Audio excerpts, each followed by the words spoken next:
या तो बिहार में पत्रकार ज्यादा है या फिर बिहार के हर नौजवान ने पत्रकार बनने की ठान लिया है। तो मैं आपसे आग्रह करूंगा, एक साइड ले लो, कोई भी ना सामने से हटा लो, एक साइड कर लो। ये जो कैमरे वाले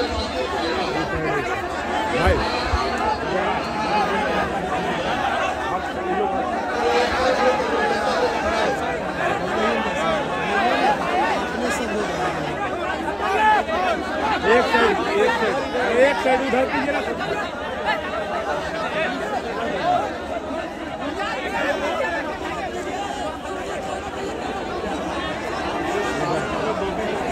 सामने आप भी तो हटिए, ऐसे कर रहे हैं, आप भी हटिए।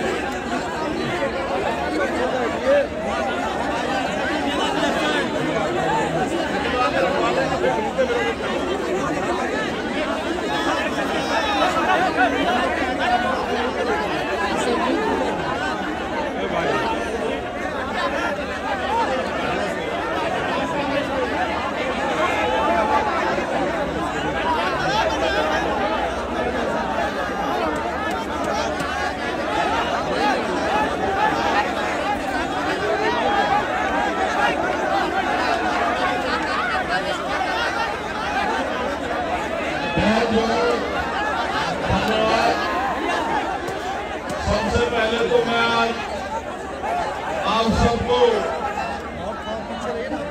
बिहार के राजधानी पटना पहुंचने पर आपका बहुत बहुत स्वागत और अभिनंदन करता हूं। सम्मानित साथियों,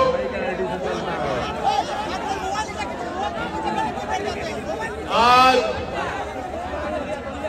भीम आर्मी आजाद समाज पार्टी के नेतृत्व में समाधान रैली के अवसर पर मुझे आपके बीच आने का मौका मिला है। इसके लिए मैं यहाँ की लीडरशिप का, आर्मी आजाद समाज पार्टी के प्रदेश कमेटी का, परमंडल कमेटी का, जिला कमेटी का, विधानसभा कमेटी के नेताओं का बहुत बहुत धन्यवाद। आप जो जितना पे उतने पे कर लीजिए। आज समाधान रैली में अपनी बात को रखते हुए मैं सबसे पहले सभी धर्मों में जन्मे सभी संतों, गुरुओं और महान पुरुषों को नमन करता हूं।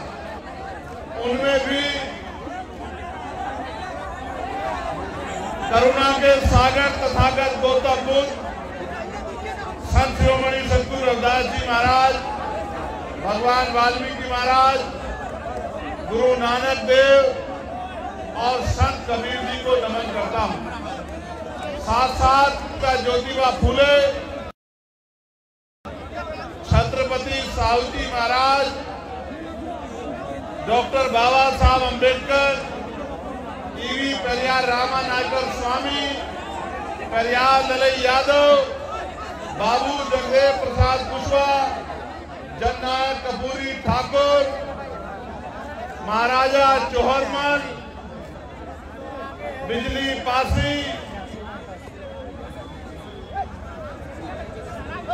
अर्जक संघ के संस्थापक सदस्यों में रहे चौधरी महाराज सिंह भारती, महामना रामस्वरूप वर्मा, मान्यवर दीना भाना वाल्मीकि और मेरे गुरु मान्यवर साहब काशीराम जी को नमन करता हूं।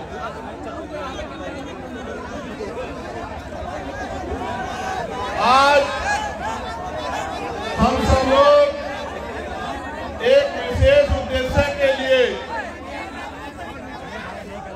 पटना में इकट्ठा हुए हैं और जब मैं यहां आया और जिस तरह का प्यार, जिस तरह की संख्या मैंने आपकी देखी तो मेरा विश्वास मजबूत हुआ कि समाधान सुनिश्चित है।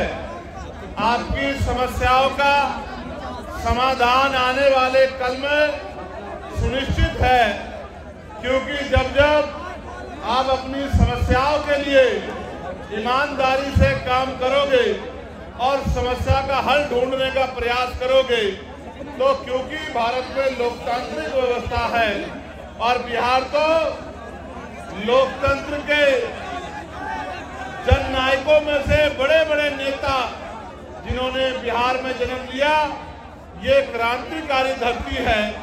यहाँ की समस्याओं का हल तो बहुत जल्द सुनिश्चित हो जाएगा। आज आपका जुटा ये जनसमूह इस बात की गवाही दे रहा है कि आने वाला कल कमजोरों का, गरीबों का, दलितों का, पिछड़ों का, आदिवासियों का, मुसलमानों का, अन्य धार्मिक अल्पसंख्यकों का और हर जातियों के गरीब लोगों का है। ऐसा विश्वास मेरा आज आपकी संख्या के आधार पर यहाँ मजबूत होगा। साथियों, मैंने बहुत सारी समस्या आपकी सुनी, वक्ताओं के माध्यम से मंच में मैंने बहुत सारी समस्याओं को जाना और एक बहुत बड़ी संख्या यहाँ माताओं बहनों की भी है जो बड़े लंबे समय से जिम्मेदारी से इस मंच की तरफ देख रही हैं। बहुत बड़ी संख्या में नौजवान और जिम्मेदार लोग भी पहुंचे हैं। हालांकि आप भी जानते हैं कि पहले रैली एकदम फेल हो जाएगा, लेकिन मैं समझता हूं कि वो आपकी शक्ति से अनभिज्ञ है, उनको आपके संघर्ष की जानकारी नहीं है, इसलिए उनको ऐसा लगा कि अगर एक की जगह कार्यक्रम किसी अन्य तिथि में होगा तो कार्यक्रम सफल नहीं होगा। मैं मुख्यमंत्री जी को ये कहना चाहता हूं कि ये तो मात्र ट्रेलर है, पिक्चर तो हमारे साथियों, ये दिन 15 अगस्त 1947 को आजाद हुआ है। 16 अगस्त 1947 को हम लोग इस देश में ब्रिटिश हुकूमत के अधीन थे। ब्रिटिश हुकूमत के अधीन होने के कारण इस देश में बहुत सारे हक अधिकार हक वंचित समाज के लोगों ने, यहाँ तक कि देश में सदियों से चली आ रही कुप्रथाएं भी थी, जिनमें विधवा विवाह न होना, बाल विवाह होना, महिलाओं को सती प्रथा जैसी कुरीतियों का सामना करना और भी ऐसी बहुत सारी कुरीतियां और प्रतिबंध लगा के हक वंचित समाज के लोगों को गरीबी, बेबसी, लाचारी और जौन जाति का जीवन जीने के लिए मजबूर किया गया था। ये बात मैंने आपको इसलिए बताई कि आज भी आपकी समस्याओं में ये समस्याएं प्रमुख हैं कि रोटी, कपड़ा, मकान जो बुनियादी जरूरत है, खाने के लिए रोटी, पहनने के लिए कपड़ा, सर ढकने के लिए छत, पीने के लिए साफ पानी और आत्म सम्मान का जीवन, ये बुनियादी जरूरतें हैं। 75 साल की आजादी के बाद भी आज तक सरकारें अंतिम व्यक्ति को रोटी, कपड़ा, मकान, अच्छे कपड़े और पीने के लिए पानी की व्यवस्था कराने में कामयाब नहीं हो पाई। ये इस लोकतंत्र का सबसे बड़ा फेलियर है। जो काम आजादी के 10 सालों के अंदर हो जाना चाहिए था, वो काम आजादी के 75 सालों के बाद भी नहीं हुआ है। इसका उदाहरण ये है कि देश के प्रधानमंत्री कहते हैं कि हम 80 करोड़ लोगों को मुफ्त में राशन देते हैं। अगर इस देश में लोगों की जेब में पैसा होता, वो गरीबी के जीवन से निकल पाते, तो 80 करोड़ लोगों को मुफ्त में राशन नहीं देना पड़ता। क्योंकि भारत का खून स्वाभिमानी खून है। ये हाथ फैलाने में नहीं, मजबूती से संघर्ष करने में भरोसा रखता है, लेकिन इसको मजबूर किया गया हाथ फैलाने के लिए, सिस्टम बना के किया गया है।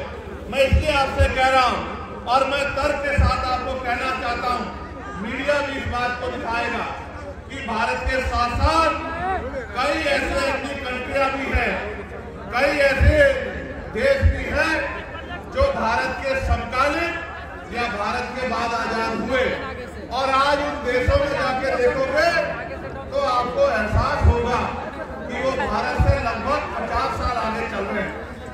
जब एक समय में आजाद हुए देश अगर बहुत दूर ना जाके यहीं चाइना को देखा जाए, भारत की इकोनॉमी, यहाँ के नेतागण 5 ट्रिलियन बनाने की बात करते हैं। अगर हम चाइना की इकोनॉमी से उसकी तुलना करें तो हम 1/4 पर भी नहीं पहुंच पाए हैं। एक समय में आजाद हुए देशों में इतना अलग अलग तरह का आर्थिक गैर बराबरी का जो उदाहरण मिलता है, ये इस बात का उदाहरण है कि आज भी इस देश का अंतिम व्यक्ति बुनियादी सुविधाओं से वंचित है। और मुझे कहने में कोई परहेज नहीं है कि इनमें भी दलित, आदिवासी और पिछड़े वर्ग के लोगों के हाल बहुत बुरे हैं। आज भी हमारी बहनों को घर चलाने के लिए कोल्हू पे काम करना पड़ता है, भट्टों पे काम करना पड़ता है, दूसरों के जमींदारों के खेतों में काम करना पड़ता है, सर पे ईंटें उठानी पड़ती है। मुझे सबसे बड़ी पीड़ा तब हुई थी जब कोरोना काल में मजदूर शहरों से पलायन करके घर की तरफ चला था, और इन सरकारों के पास उन मजदूरों को देने के लिए, घर पहुंचाने के लिए ट्रेन की व्यवस्था भी नहीं थी। इस मेरे परिवार ने जो दूसरों के महल बनाता है, घर बनाता है, बिल्डिंग बनाता है, कंपनी बनाता है, इन अमीरों के पास कोरोना काल में इन गरीबों को का पेट भरने के लिए रोटी की व्यवस्था भी नहीं थी। मैंने देखा किस तरह मजदूर पलायन करके आया, कहीं ट्रेन के नीचे जाके मरा, कहीं भूखे पेट मरा, कहीं पानी की कमी के कारण मरा, और माए अपने बच्चों को बैग की चैन के ऊपर अपने बच्चों को लिटा लिटा के सफर कर रही थी। पैर में छाले पड़ गए, हाथों में छाले पड़ गए, गले सूख गए, हृदय गति रुक गई, हजारों लोगों की जान गई। लेकिन यहाँ की और केंद्र की निकम्मी सरकार बैठ के गरीबों की मौत का तमाशा देखती रही। ये हमने अपनी आंखों से देखा। सबसे ज्यादा मजदूर अगर देश के किसी कोने में जाता है तो वो बिहार का व्यक्ति है, जो अपना पेट पालने के लिए अन्य अन्य से प्रदेशों में जाके रोजगार ढूंढने का काम करता है। ये इन 15-15 साल चली निकम्मी सरकारों की देन है, जिन सरकारों की वजह से आज भी यहाँ का पढ़ा लिखा नौजवान रोजगार नहीं पा पाता है, और माताओं बहनों को भी घर को चलाने के लिए मजदूरी करना पड़ता है। गरिमाई जीवन देने का काम भी सरकार नहीं कर पाई है। आज जब हम लोग आजादी का अमृत उत्सव बना रहे हैं, अभी पार्लियामेंट में सेंट्रल हॉल में ये कहा गया प्रधानमंत्री जी द्वारा कि 75 साल हो गए हैं, ये अमृत काल है। ये कैसा अमृत काल है जहां एनसीआरबी का डाटा ये कहता है कि रोज महिलाओं के शरीर की धज्जियां उड़ाई जाती है, सामूहिक बलात्कार होते हैं, महिलाओं को तेजाब से नहलाया जाता है, महिलाओं की अस्मत को रोंदा जाता है, महिलाओं को दफ्तरों में और दफ्तरों के बाहर और गांव में सामंती व्यवस्था के आगे अपने आत्मसम्मान की रक्षा वो नहीं कर पाती। ये भी हमारे सामने ही है। और सरकारें कहती है और व्यवस्था कहती है कि भारत एक ऐसा देश है जहां महिलाओं को पूजा जाता है। मेरे बराबर में मीडिया की बहनें खड़ी हैं, नीचे महिलाएं जो पुलिस की नौकरी कर रही हैं वो बहनें भी खड़ी हैं। कभी उनके मन से भी पूछ के देखना कि रात को 10-11 बजे क्या वो उत्तर प्रदेश में, बिहार में या उत्तर प्रदेश में या देश के किसी भी प्रदेश में क्या ईमानदारी से निकल सकती है? सच ये है वो अकेले तो छोड़िए, वो परिवार के साथ भी आज नहीं निकल सकती है।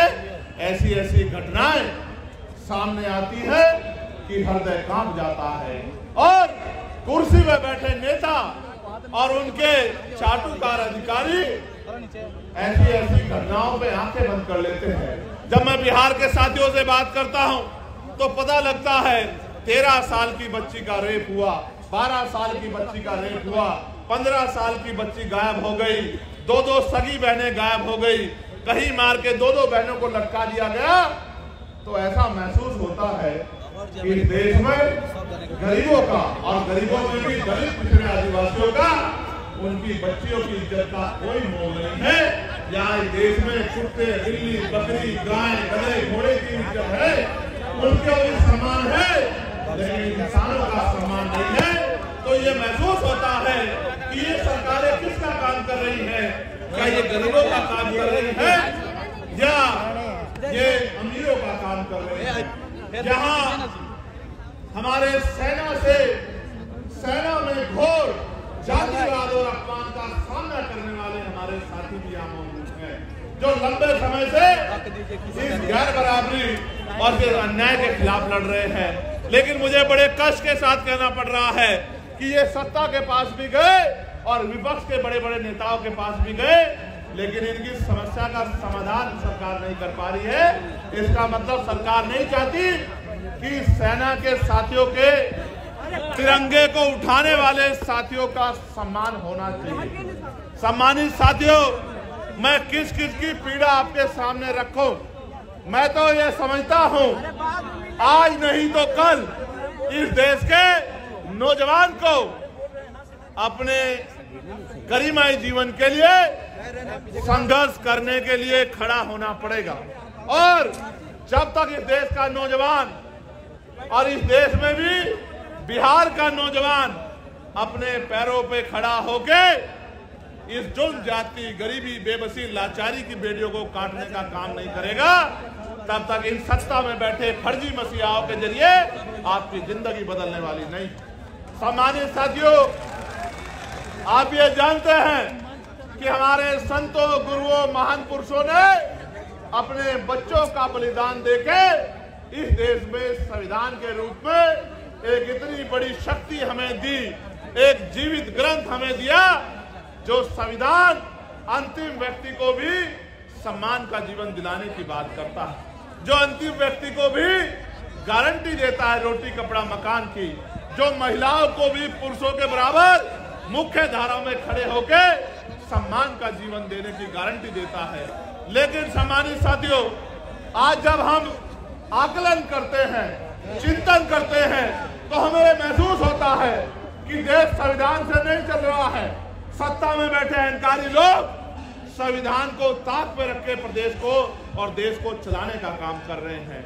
नौजवान परेशान है, किसान परेशान है, सेना का जवान परेशान है, होमगार्ड के भाई परेशान है, चौकीदार परेशान है, महिलाएं परेशान है, ममता बहनें परेशान है।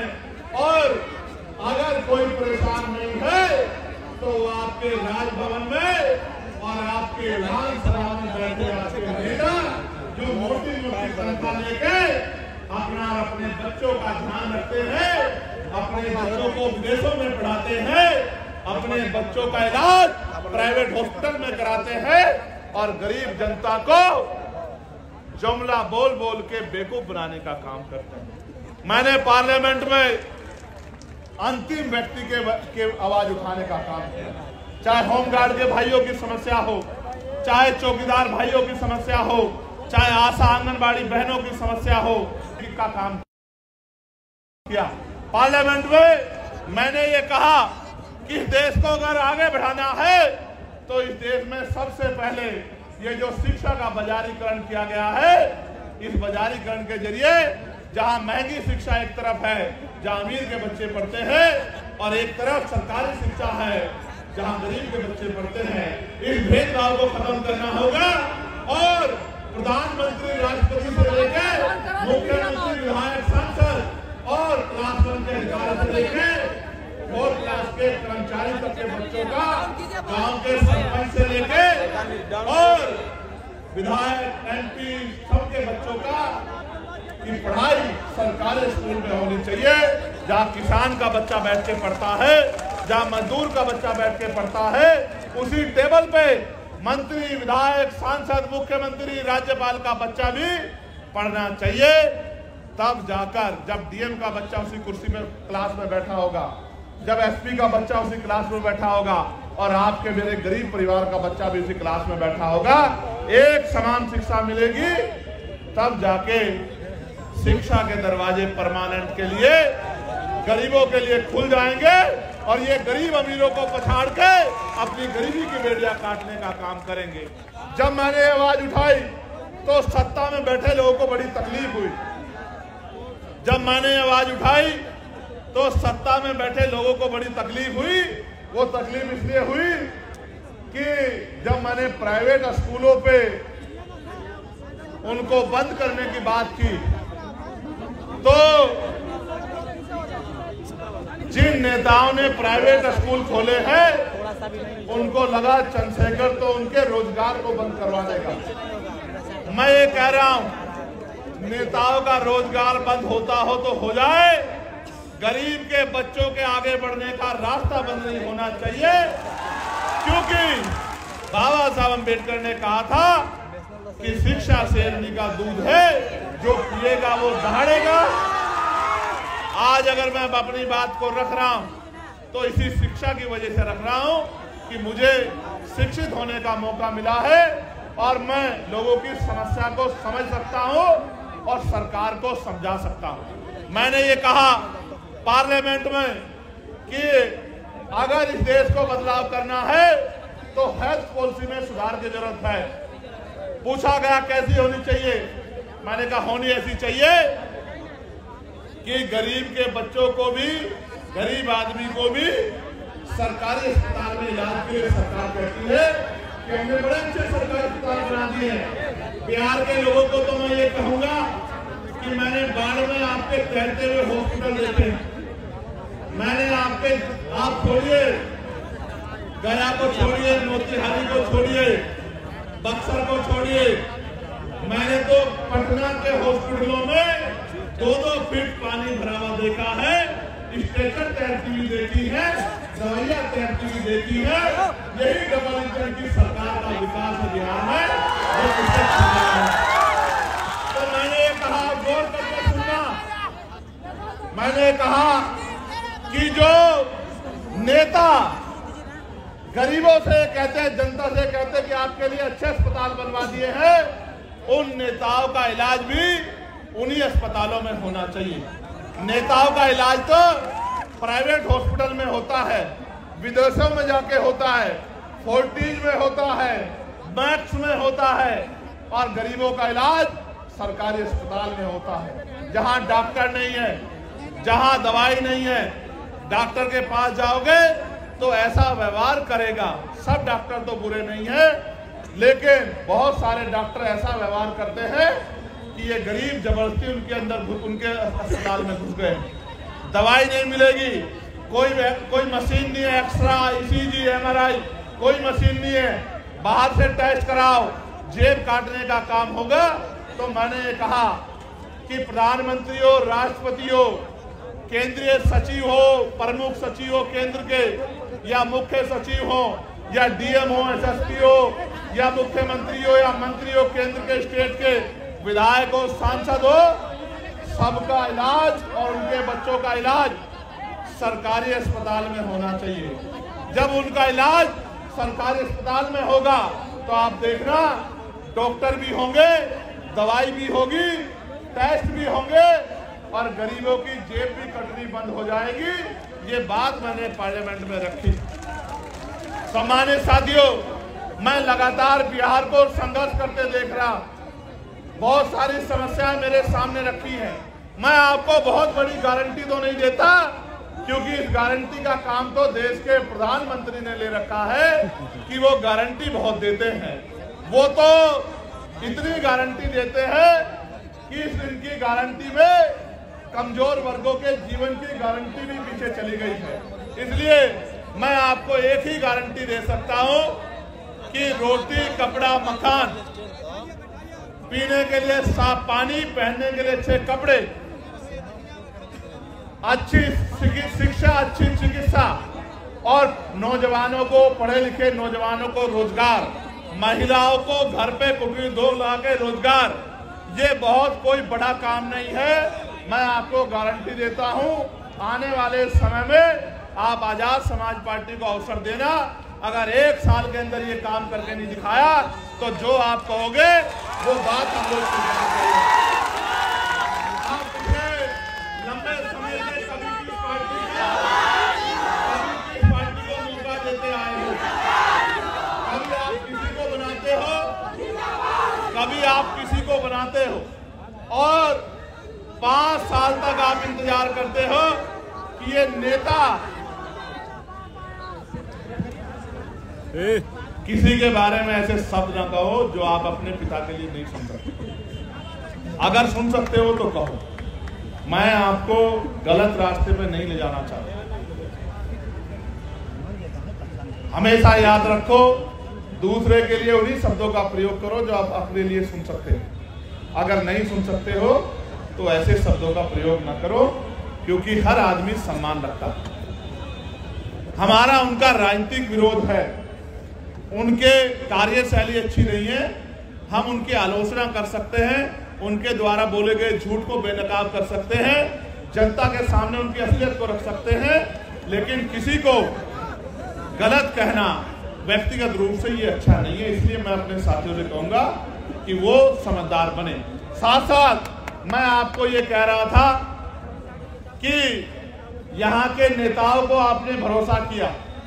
आप चुनाव से पहले वो आपकी गली में आते, आपके पैर पकड़ते, आपको चाचा, ताऊ, भाभी, बहन, चाची, ताई, पता नहीं क्या क्या शब्द कहते हैं, शराब पिलाते हैं, मिठाई खिलाते हैं, कपड़ा लुटाते हैं, सारे काम करते हैं। क्यों? क्योंकि बाबा साहब अम्बेडकर ने अपने 4-4 बच्चों के कुर्बानी देके आपकी उंगली में वो शक्ति दी है, जिसको चाहे कुर्सी पर बिठा दो और जिसको चाहे कुर्सी से गिरा दो। अगर ये वोट की शक्ति आपके पास नहीं होगी सम्मानित साथियों, तो आपकी बस्तियों में पैर रखने के लिए कोई नहीं जाता। ये बाबा साहब अम्बेडकर के संघर्षों का परिणाम है कि चुनाव के बीच में, चुनाव के समय ये लोग आपके बीच आते हैं, लेकिन चुनाव के बाद क्या? 5 साल तक आप लोग इंतजार करते हैं कि नेता दोबारा दिखाई दे जाए, लेकिन नेताजी दोबारा नहीं आते। आप उनके दरवाजों पर जाते हो तो वो गेट बंद कर लेते हैं और ये कहते हैं कि नेताजी यहाँ नहीं है। आप ये बताओ, इन नेताओं के सहारे आप अपनी लड़ाई को लड़ लो? मैं आपको 3-4 समस्या यहाँ की रखता हूँ, जो साथी यहाँ उपस्थित भी हैं। एक समस्या जो बड़ी समस्या है वो हमारे होमगार्ड के भाइयों की है।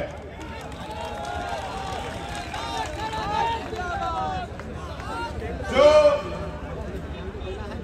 विज्ञापन संख्या 2/2/2011 की बहाली 2022 में ली गई, 13 वर्षों के विलंब से बहाली की गई। इसके बावजूद भी फिजिकल, मेडिकल एवं औपबंधिक मेगा सूची नाम रहते हुए इन लोगों को नियुक्ति नहीं दी जा रही है। होमगार्ड, जबकि जहानाबाद जिले में और अन्य जिलों में होमगार्ड के बहुत सारे पद खाली हैं, फिर भी सरकार इनकी बहाली नहीं कर रही है। इन्होंने मुझसे आग्रह किया है कि आप हमारी आवाज को पार्लियामेंट में भी उठाएं और हमारी बहाली कराने का काम करें। मैं होमगार्ड के भाइयों को विश्वास दिलाता हूं, मगर विश्वास दिलाते मैं ये भी कहना चाहता हूं, जब सरकार इतने बड़े पैमाने पर निजीकरण करेगी तो कल जो आरक्षण रूपी अधिकार हथियार आपको मिला है वो तो बेसर हो जाएगा। जब सरकारी नौकरी नहीं होगी तो सामाजिक गैर बराबरी आज भी इतनी है, तो दलित पिछड़ों के बच्चे यहाँ जाति व्यवस्था के आधार पर चमार, वाल्मीकि, पासी, धोबी, कोरी, खटीक, कुशवा, मौर्य, साके, यादव, जाट, गुर्जर, निषाद, जिसको सैनी आपके यहाँ कहते हैं, कश्यप, पाल, प्रजापति, इनके बच्चों को कौन कुर्सी पे बैठने देगा? आप मुझे बताइए। क्या आज देश में समानता आ गई है? तो इनके बच्चों को कौन कुर्सी पे बैठने देगा। इसलिए निजीकरण करके जिस तरह से इनके बच्चों का रास्ता रोकने का काम किया जा रहा है, मैं आपको विश्वास दिलाने का काम करता हूं कि आने वाले समय में हम लोग निजी क्षेत्रों में आरक्षण की मांग दलित पिछड़े आदिवासी समाज के लिए करेंगे और इनको निजी क्षेत्रों में आरक्षण दिलाने का काम करेंगे। ये मैं आपसे साथ साथ हमारी आपके यहाँ ममता कार्यकर्ता कहते हैं, हमारे यहाँ आशा कार्यकर्ता कहते हैं। हमारी जो ममता कार्यकर्ता बहनें हैं उनको प्रति गर्भवती मात्र 300 रुपए राशि मिलता है और जबकि उनका काम बड़ा कठिन है। इसलिए मैं सरकार से मांग करता हूं कि मिनिमम 30,000 रुपए वेतन उनका करना चाहिए, जिससे वो सम्मान का जीवन प्राप्त कर सके और उनको परमानेंट भी करना चाहिए। मैं तो होमगार्ड के भाइयों के लिए भी 30,000 रुपए के वेतन की जो है सरकार से मांग करता हूं कि 30,000 रुपए का मिनिमम वेतन होमगार्ड के भाइयों को मिलना चाहिए। हमें कितना मिलता है? 24,000। अभी तुमको तो मिल ही नहीं रहा, लेकिन जो लगे उनको तो 30,000 मिलना चाहिए। जब आप लगे आपको भी 30,000 रुपए मिलना चाहिए। ये मांग मैं सरकार को करता हूं।